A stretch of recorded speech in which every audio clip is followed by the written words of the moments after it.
I think in traditional economics, it's a mistake to measure it in terms of the quantity of goods.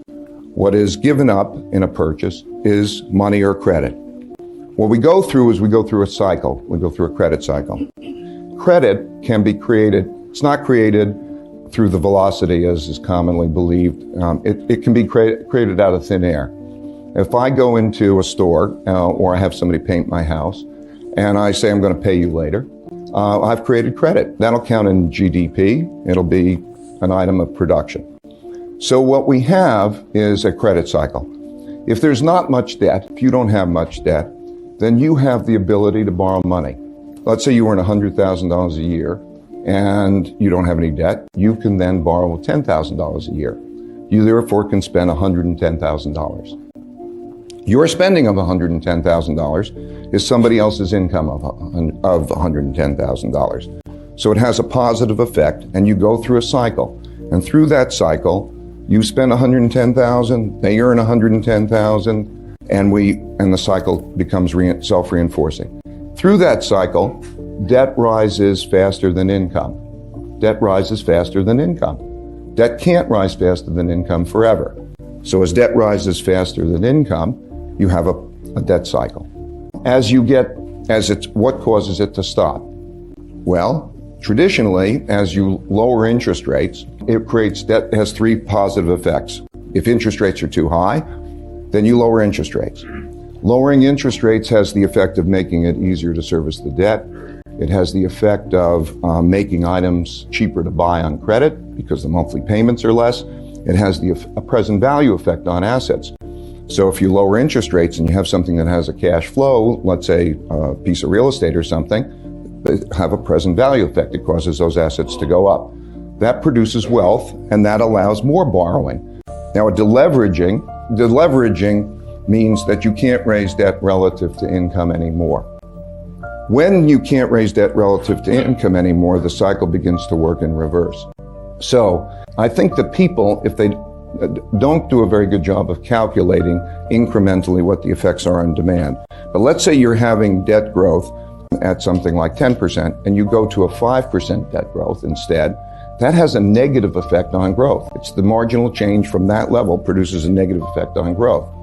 So traditionally in deleveragings, that negative effect that happens for let's say Europe is a very classic case. The Spanish banking system is a very classic case, the European banking system.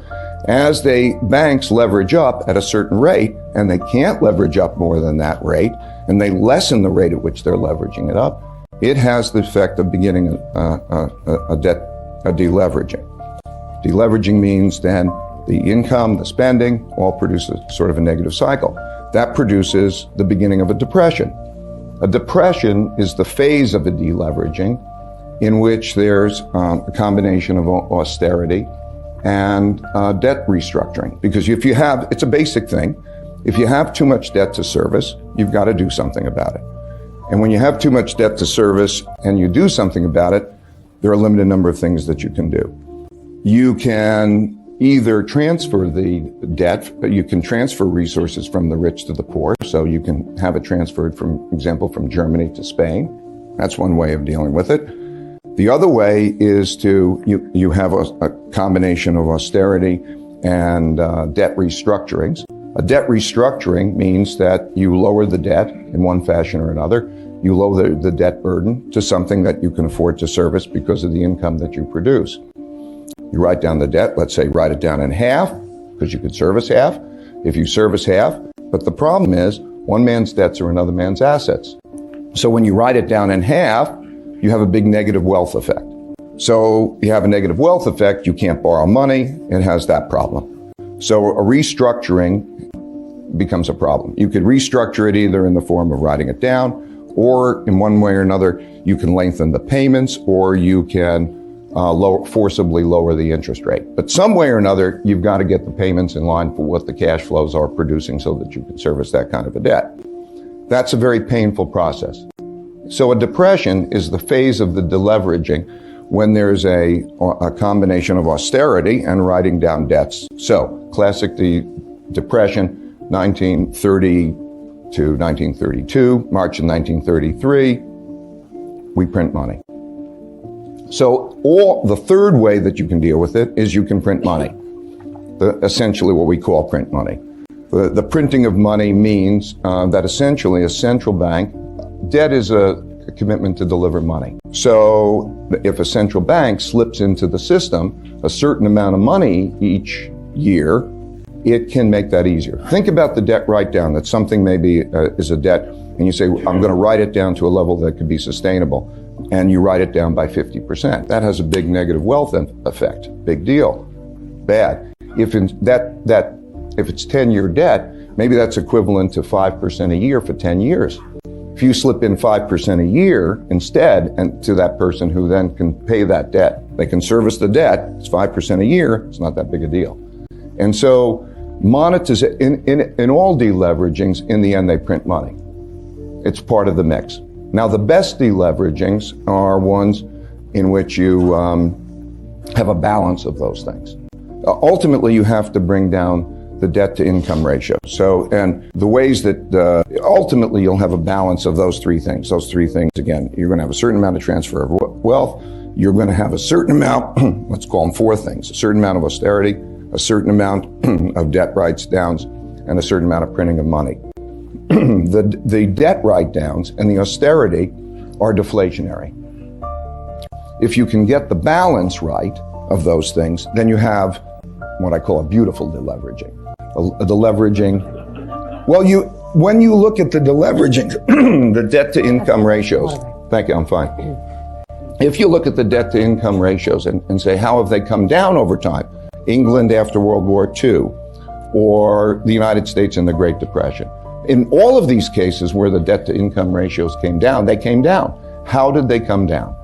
They came down with relatively good conditions by trying to get by that mix.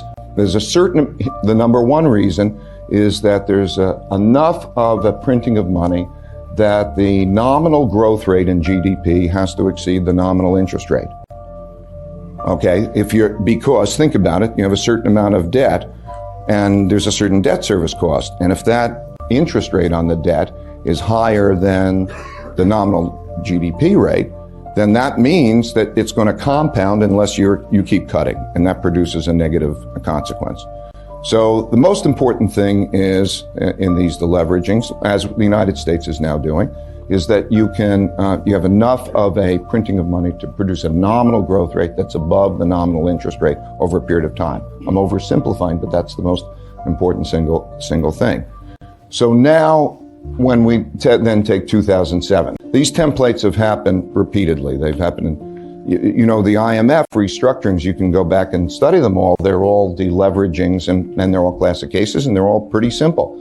So 2007 and also in the European case, what we had was rates of debt growth that were unsustainable rates of debt growth. The mistake of monetary policy, I think the most common mistake of monetary policy is that it's targeting inflation and growth.